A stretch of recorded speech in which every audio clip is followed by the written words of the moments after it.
तो नमस्कार, स्वागत है दोस्तों आप सभी लोगों का एक और नए वीडियो लेक्चर में। दोस्तों इस वीडियो में आपको सबसे पहले ये लेफ़्ट राइट देख के कंफ्यूज नहीं होना है। ये मत देखो कि मैं ये आपको लेफ़्ट राइट दिखा रहा हूँ तो इसका मतलब क्या है।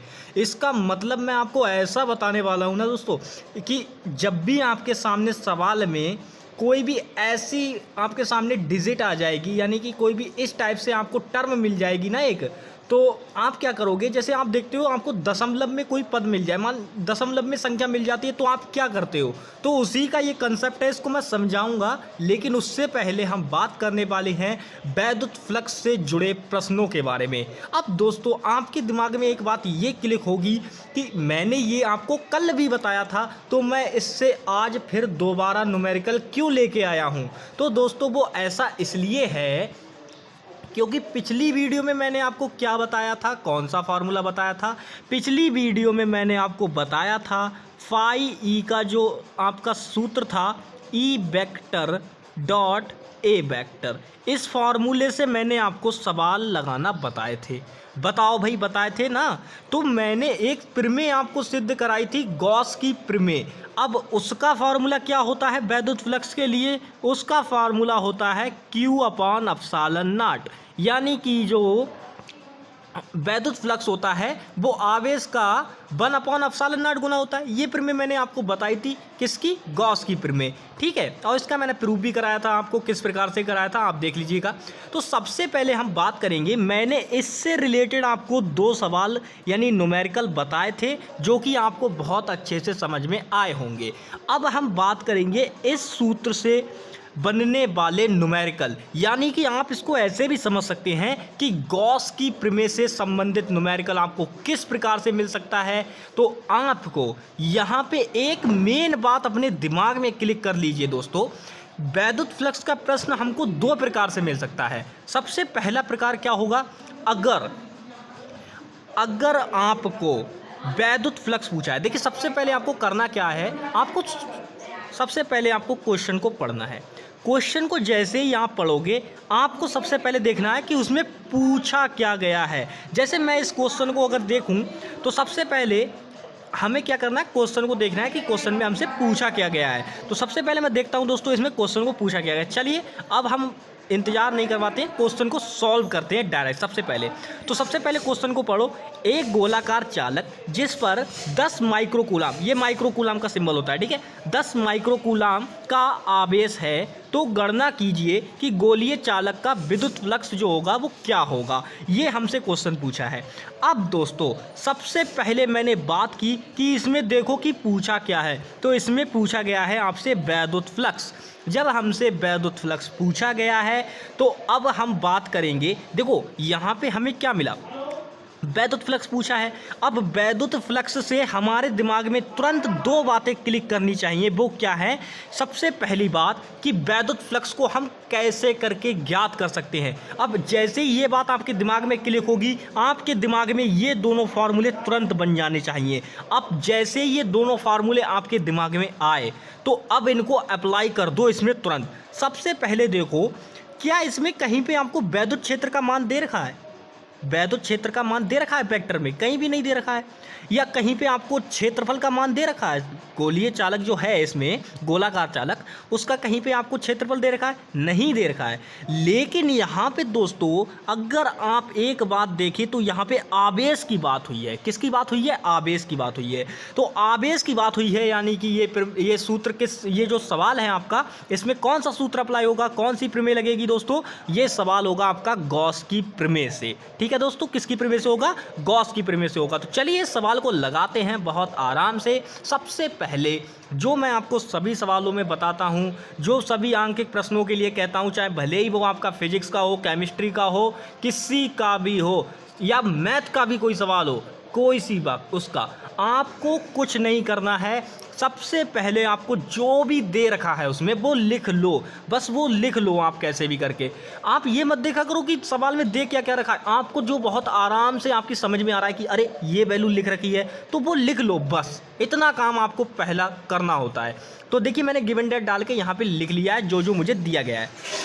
सबसे पहले मुझे Q की वैल्यू दी गई है 10 माइक्रोकूलाम। अभी मैं ये बताऊंगा ये कूलाम में कैसे कन्वर्ट हुआ, 10 माइक्रोकूलाम, ठीक है। अब उसके बाद हम बात करते हैं हमें निकालना क्या है, फाई निकालना है, क्योंकि इसमें देखो सवाल में हमें केवल 10 माइक्रोकूलाम का आवेश यानी Q की वैल्यू ही दे रखी है और हमें कोई वैल्यू नहीं दी गई है दोस्तों। अब यहाँ पे मैं एक बात और बताना चाहूँगा आपको, ध्यान देना दोस्तों, या तो ऐसा करेगा कि सवाल में आपको जो एप्सिलॉन नॉट होता है उसकी वैल्यू दे देगा, अगर उसकी वैल्यू नहीं भी देता है तो आपको एप्सिलॉन नॉट की वैल्यू याद रखनी है दोस्तों, याद रखनी है आपको किसकी वैल्यू, एप्सिलॉन नॉट की वैल्यू, ठीक है दोस्तों, याद रखिएगा इसको। मैं वैल्यू आपको बता देता हूँ कितनी होती है। देखिए एग्जैक्ट वैल्यू होती है इसकी, जो एप्सिलॉन नॉट होता है निर्वात की वैद्युतशीलता, इसकी जो एग्जैक्ट वैल्यू होती है वो होती है 8.854 इंटू 10⁻⁻12, ठीक है, ये होती है इसकी एग्जैक्ट वैल्यू। लेकिन आप चाहें तो इसको कैलकुलेशन के लिए आप इसको थोड़ा शॉर्ट करके भी लिख सकते हैं, तो कुछ लोग 8.55 लिख लेते हैं, कुछ लोग 8.454 भी लिख लेते हैं, तो जैसा आपको समझ में आए वैसा लिख सकते हैं, कोई दिक्कत नहीं है, ठीक है। थोड़ा बहुत आंसर इधर उधर हो जाता है और कुछ नहीं होता है उससे। तो अब हम बात करते हैं कि मैंने एप्सिलॉन नॉट की जो वैल्यू ली है वो 8.55 ली है। इसका रीज़न मैं बताता हूँ मैंने ऐसा क्यों किया है। मैंने आपको बताया कि इसकी जो एप्सिलॉन नॉट का जो फॉर्मूला होता है वो क्या होता है, 8.854 मैंने ऐसे करके बताया था आपको, ठीक है, 54 ऐसे करके बोल रहा था, 543 इंटू 10⁻⁻12, ये मैंने कुछ वैल्यू बताई थी इसकी। तो इसमें हम क्या करते हैं, पॉइंट को क्या करते हैं, जैसे वो अंकों का पूर्णांकन का नियम याद करो जो आपने फर्स्ट ईयर क्लास में पढ़ा था, वही नियम यहाँ पे अप्लाई कर दो और कुछ नहीं करना है दोस्तों। तो जब आप अप्लाई करोगे तो बिल्कुल, अगर हम जब अंकों का पूर्णांकन करके जब हम इसको निकालेंगे तो बिल्कुल ये मान हमें प्राप्त होगा और इसी को आपको अप्लाई करना है, तो आपका जो आंसर है वो एकदम एग्जैक्ट आ जाएगा, ठीक है दोस्तों। तो सबसे पहले ये तो मैंने बता दी आपको एप्सिलॉन नॉट की बात। अब हमें दोनों वैल्यू मिल गई। अब देखो Q और एप्सिलॉन नॉट, Q और एप्सिलॉन नॉट, इन दोनों को जब बार बार पढ़ोगे तो आपके दिमाग में फाई का एक फार्मूला बन जाएगा जो कि होता है फाई बराबर Q अपॉन एप्सिलॉन नॉट, यानी कि गॉस की प्रमेय। तो बस सिंपल करना क्या है, आगे तो आप जानते ही हैं कि करना क्या है, गॉस की प्रमेय में सिंपल आपको वैल्यू रख देनी है, जो गॉस की प्रमेय होती है Q का मान लगाओ, एप्सिलॉन नॉट का मान लगाओ, और उसके बाद इसे सीधे सॉल्व कर दो, और कुछ थोड़ी ना करना है। तो चलिए अभी इसका सॉल्व भी बताते हैं, लेकिन उससे पहले मेन बात यहाँ पे ये बात, ये माइक्रोकूलाम से ये कूलाम में कन्वर्ट कैसे हुआ, ये बात आपको समझना मेन है। तो दोस्तों सबसे पहले मैं बताऊँ आपको, ये जो माइक्रोकूलाम होता है इसकी वैल्यू मैं आपको बताता हूँ दोस्तों, ध्यान दीजिए। एक कूलाम में 10⁻⁻6 माइक्रोकूलाम होता है। ये बात आपको याद रखनी है लाइफ टाइम। जब भी, अब एक बात ध्यान रखो दोस्तों, जब भी कभी माइक्रो लगा दिख जाए किसी के आगे, ये चीज़ें आपकी फर्स्ट ईयर की फिजिक्स में हैं, जब आप मात्रक और मापन चैप्टर पढ़ रहे थे तो उसमें है ये चीज़ें, तो आप उनको ध्यान से देख लीजिएगा एक बार। जब भी किसी भी यूनिट के आगे आपको माइक्रो लिखा दिख जाए तो आप तुरंत समझ जाना, मात्रक के आगे अगर माइक्रो लिख रखा है तो आप तुरंत समझ जाना कि वो किसकी बात कर रहे हैं। 10⁻6 में उसे आप डिवाइड कर दोगे, 10⁻6 लिख दोगे उसके आगे, तो वो माइक्रोकूलाम बन जाएगा, ठीक है। तो एक कूलाम में कितने होते हैं, 10⁻⁻6 माइक्रोकूलाम होते हैं। तो यहाँ पे मैंने क्या किया, देखिए 10 माइक्रोकूलाम है तो इसकी मैं गुणा कर दूंगा 10⁻6 से, तो मुझे ये इतना मिल जाएगा, इतना मिल जाएगा, नहीं मिल जाएगा, बस सिंपल वही किया मैंने, ठीक है। इस प्रकार से हमने निकाल दिया। तो अब हमें ये वैल्यू मिल जाएगी, क्योंकि ये वैल्यू होगी जो आपको क्वेश्चन में रखनी है सिंपल। तो हम देखिए गॉस की प्रमेय से हम क्या करेंगे, अपना फॉर्मूला लगाएंगे, फाई बराबर Q अपॉन एप्सिलॉन नॉट, जो कि हम जानते हैं। अब ये फॉर्मूला लगाने के बाद Q की वैल्यू जो हमारी यहाँ पे ये है, ये वाली वैल्यू हम यहाँ पे पुट कर देंगे, यानी कि 10 × 10⁻⁻6 8.55 इंटू 10⁻⁻12, जो कि मैंने आपको एप्सिलॉन नॉट की वैल्यू बताई। इसको सिंपल रखोगे, ये 10⁻12 है, ऊपर चला जाएगा, प्लस हो जाएगा। क्या हो जाएगा दोस्तों, प्लस हो जाएगा। और जब ये प्लस हो जाएगा तो सिंपल आपको किस प्रकार सॉल्व करना है, देखिए माइनस है यहाँ पे, ऊपर जाकर प्लस का 6 बचेगा, नहीं बचेगा, बताओ। 12 में से 6 घटेगा, क्योंकि ये माइनस है, ऊपर जाके प्लस का हो जाएगा, प्लस माइनस क्या हो जाएगा आपका, घट जाएगा। लेकिन इस पे प्लस का साइन होगा, ये बड़ा है, तो जब ये भैया बड़ी संख्या है, इस पे प्लस का साइन होगा, तो यहाँ पे साइन किसका रहेगा, प्लस का रहेगा। अब एक बात बताओ, आपको ये चीज़ कंफ्यूज करेगी, ये 10⁻2 कैसे आया। तो दोस्तों मैं आपको बता दूं, ये नीचे वाली डिजिट में पॉइंट था, और ये कितने अंकों के बाद था, 1 और 2 अंकों के बाद। तो जब हम इसको हटाएंगे तो बताओ ऊपर 2 जीरो लगेंगे या नीचे 2 जीरो लगेंगे? ऑफ कोर्स ऊपर 2 जीरो लगेंगे। तो जब ये ऊपर 2 जीरो लगेंगे तो मैं इनको 10⁻² लिख सकता हूँ, नहीं लिख सकता हूँ? यानी कि अगर मैं बात करूँ तो 100 को 10⁻² लिख सकते हैं, क्योंकि 10 का वर्ग क्या होता है? 100 होता है, सिंपल। बस। तो अब इन दोनों के आधार समान है, घाते जुड़ जाएंगे, यानी 10⁸ हो जाएगा। इसको सिंपल आप जब डिवाइड करके काटोगे तो आपकी वैल्यू ये आएगी निकल के, इतनी आएगी 5 की वैल्यू निकल के। लेकिन हम कुछ इस प्रकार से नहीं छोड़ते हैं, हम इसको इस प्रकार से बना लेते हैं। अब यहाँ पे मेन बात अब समझो, ये क्या है? 0.04 इंटू 10⁻10 कुछ इस प्रकार से निकल के आया। लेकिन दोस्तों यहाँ पे जीरो के पास में ये कुछ मैच नहीं हो रहा है। तो देखो, सबसे पहली बात हम क्या करते हैं, एक्सेस बना लेते हैं। एक्सेस बनाने का फ़ायदा ये मिलता है दोस्तों, एक बात बताओ, यहाँ पे मैं पॉइंट पे क्या करता हूँ, एक्सेस ड्रॉ कर लेता हूँ। और ये अब देखो, यहाँ पे सबसे पहली बात ये देखो, अगर मैं इधर बात बताऊं तो ये आपकी बाई डैश हो गई, ये आपकी बाई हो गई, ये आपकी एक्स हो गई और ये आपकी एक्स डैश हो गई। तो दोस्तों हमें पॉइंट किधर लेके जाना है? आप अच्छा बताओ, पॉइंट हमें किधर लेके जाना है? पॉइंट हमें लेके जाना है इधर, और वो भी कितने अंक लेके जाना है? 1 और 2, क्योंकि अगर यहाँ पे रखेंगे तो फ़ायदा क्या है, फिर भी 0.4 बचना है। तो हमें पूरी तरीके से पॉइंट यहाँ पे लाना होगा। तो इसके लिए हमें 2 अंक आगे बढ़ना होगा। तो जब हमें 2 अंक आगे बढ़ना होगा तो हम इधर क्या करेंगे, +2 करेंगे। +2 करेंगे तो ये 10⁻10 हो जाएगा, सिंपल। तो ये आपका आंसर हो जाएगा, इस सवाल का आंसर हो जाएगा ये, ठीक है। अब दोस्तों अब बारी आती है उस कॉन्सेप्ट को समझने की जो मैं आपको बता रहा था, लेफ्ट राइट वाला, जो मैंने आपको शुरू में शो किया था। दोस्तों ये एक प्रकार से ट्रिक है। ट्रिक इस प्रकार से है, जब भी आपको पॉइंट में वैल्यू मिले और आप वहाँ पे क्या कर रहे हो, अंकों, मतलब इस प्रकार से वैल्यू मिल जाए कि 0.00038 ऐसे करके वैल्यू मिल जाए, और 10⁻⁻5 कुछ इस प्रकार से आपके सामने वैल्यू मिल जाए लिखी हुई, तो आप इसे कैसे करोगे? क्योंकि इस प्रकार से तो आप आंसर छोड़ नहीं सकते, क्योंकि इसमें क्या करेगा, टीचर देखेगा कि हाँ कैलकुलेशन तो ठीक ठाक है, तो क्या करेगा वो आपको, अगर मान लीजिए 3 नंबर का हुआ तो वो आपको 2 नंबर देगा या 1 नंबर देगा, इससे ज़्यादा नहीं देगा, काट लेगा। तो आपको करना क्या है, यहाँ पे आप क्या करोगे, जो मैंने ये रूल बताया ना, इस रूल को फॉलो करना है दोस्तों। लेकिन देखिए सर बता देते हैं कि हाँ भैया ऐसे करो ऐसे करो, ऐसे हो जाएगा कि हाँ इधर बढ़ेंगे तो इधर को इतना प्लस हो जाएगा, इधर बढ़ेंगे तो इतना माइनस हो जाएगा। लेकिन इसको याद कैसे रखना है वो तरीका मैं आपको बताता हूँ दोस्तों। तो उसको याद रखने के लिए हमें सिंपल करना क्या है, सबसे पहले बस अपने हाथों से याद रख लो, अपने हाथों से याद रख लो। कैसे?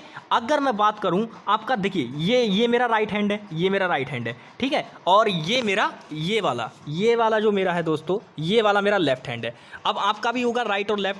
अब सबसे पहले ध्यान दीजिए, करना क्या है, आपका राइट हैंड सीधी बात अपने राइट हैंड से याद रखो। जब भी आप राइट हैंड की बात करोगे तो आपकी बात पॉजिटिव में होगी, यानी कि आप राइट हैंड से क्या करोगे, ज़्यादा काम कर सकते हो।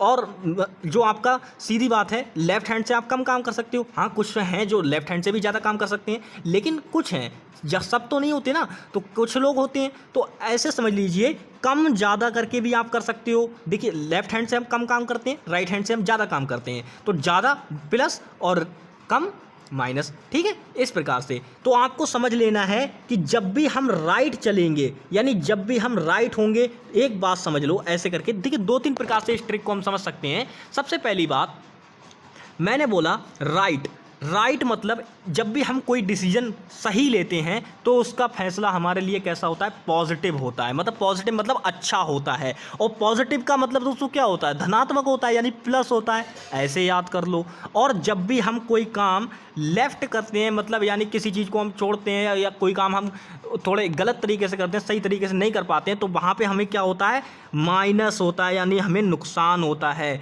तो आप ऐसे भी याद कर सकते हैं, लेकिन आपको ये कंसेप्ट याद करना होगा, लेफ्ट और राइट वाला, ये आपको याद करना ही होगा, तभी आप सवाल सही कर पाओगे, वरना आंसर आपका गलत आना ही है। ठीक है दोस्तों, तो चलिए ये तो हो गया कंसेप्ट हमारा, एक न्यूमेरिकल भी हो गया। चलिए दूसरा न्यूमेरिकल देखते हैं इसी प्रकार से दोस्तों, और ये बहुत ही सरल है। मैं बताऊं, इस न्यूमेरिकल को आप अपने आप भी बहुत आराम से कर दोगे। मैं न्यूमेरिकल टफ लेता ही नहीं हूँ, क्योंकि मुझे आपको समझाना है, मुझे आपको ये नहीं कि मैं 10-10 न्यूमेरिकल लेके आपको परफेक्ट बनाना काम आपका है, आपको खुद परफेक्ट बनना है। ठीक है, मैं नहीं कर सकता, कोई भी नहीं कर सकता, आपको खुद परफेक्ट बनना है। जब आप चाहोगे तब बनोगे। उसके लिए मुझे क्या है, मैं केवल आपको कंसेप्ट सिखा रहा हूँ, कंसेप्ट सीखो, बस बात खत्म। और आपको फिर अपने आप से न्यूमेरिकल लगाने हैं और फिर आप बिल्कुल परफेक्ट हो जाओगे। तो चलिए देखते हैं दूसरा न्यूमेरिकल है, एक धातु की छड़ जिस पर 3 कूलाम का आवेश है तो इस छड़ से उत्पन्न वैद्युत फ्लक्स की गणना करें। अब देखिए यहाँ पे फिर से हमें क्या मिला, 3 कूलाम का आवेश मिला, यानी कि यहाँ पे फिर से, और देखिए दोस्तों वैद्युत फ्लक्स का जब भी सवाल आएगा तो आपको केवल 2 ही बातें ढूंढनी है, या तो आपको सदिश वेक्टर वाला सवाल मिलेगा, अगर वेक्टर वाला मिला तो आप वेक्टर वाला फार्मूला लगा दोगे, और एक बात देखना है कि अगर आपको आवेश मिलता है दूसरी बात तो आपको सीधे गॉस की प्रमेय लगा देनी है, बस बात खत्म। तो यहाँ पे हम गिवन डेट लगाएंगे, हमें क्या दे रखा है, आवेश दे रखा है, क्यों एप्सिलॉन नॉट की वैल्यू हम ऑलरेडी जानते हैं, फाई हमें निकालना है, गॉस की प्रमेय लगाएंगे, गॉस की प्रमेय लगाने के बाद ये इसका सॉल्व है, सिंपल इसको सॉल्व कर लेना है, कैलकुलेशन आपके हाथ में है भाई, जैसे आप चाहो वैसे करो बिल्कुल बहुत आराम से, और इसका आंसर आ जाएगा 3 × 10⁻16 न्यूटन मीटर स्क्वायर प्रति कूलाम। ठीक है, ये इसकी। अब देखिए फाई का मात्रक दोस्तों मैं पिछली बार से बता रहा हूं आपको, मात्रक आपको याद रखना है क्योंकि ये ऑब्जेक्टिव में पूछा जा सकता है। किस में पूछा जा सकता है दोस्तों, ऑब्जेक्टिव में। ठीक है दोस्तों, तो चलिए मिलेंगे नेक्स्ट वीडियो में, तब तक के लिए bye bye, take care and जय हिंद दोस्तों।